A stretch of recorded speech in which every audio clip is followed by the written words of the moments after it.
রূহওয়ালা ফেরেশতাদেরকে কাতারবন্দি করে দাঁড়ানো হবে এবং তারা কোনো কথা বলতে পারবে না। বলেন তো কার কথা? আজকে বাংলাদেশের বুকে এমন কিছু দাড়িওয়ালা, এমন কিছু জুব্বাওয়ালা, এমন কিছু টুপিওয়ালা, এমন কিছু কথাবার্তা পীরজাদারা কথা বলে। বলেন তো যেখানে আল্লাহ রাব্বুল আলামিন রুহুল আমিনকে এমন ভাবে কাতারবদ্ধ হয়ে দাঁড় করাবেন, কারো কথা বলার কোনো ক্ষমতা থাকবে না। বলেন তো ওই অবস্থায় পীরজাদা মনে হয় আপনাকে জান্নাতের মধ্যে নিক্ষেপ করে দিবে? এরকম পীরজাদা বাংলাদেশে আছে না নাই? এরকম ব্যক্তি দাড়িওয়ালা টুপিওয়ালা বাংলাদেশের মধ্যে আছে না নাই?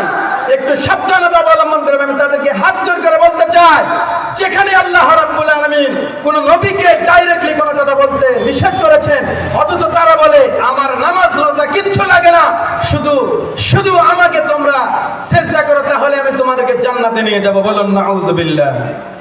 সম্মানিত ভাইরা আমার, আমাদের জয়পুরহাটের বুকে হানাইল 40 পীর নুরানি হাফেজিয়া মাদ্রাসা, এই জায়গায় যে 40টা পীরের আস্থানা রয়েছে, মাজার রয়েছে, এইটা যদি হানাইল সদর উপজেলায় না হয়ে যদি আমাদের অন্যান্য 3টি বা 4টি উপজেলায় হতো, বলেন তো এখানে বিশাল একটা আড্ডাখানা হইতো কিনা? এখান থেকে আল্লাহ রাব্বুল আলামিন আমাদেরকে হেফাজত করেছেন। এর মূল কারণ কি জানেন?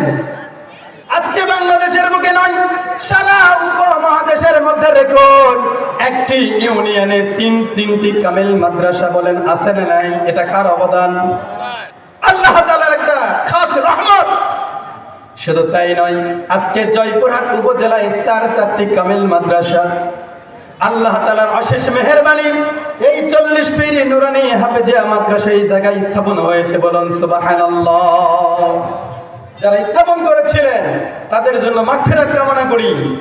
আল্লাহ রাব্বুল আলামিন তাদের ওসিলা করে এই নুরানি হাফেজিয়া মাদ্রাসা যদি না করত, বলেন তো এরকম মাহফিল হওয়ার সম্ভাবনা ছিল?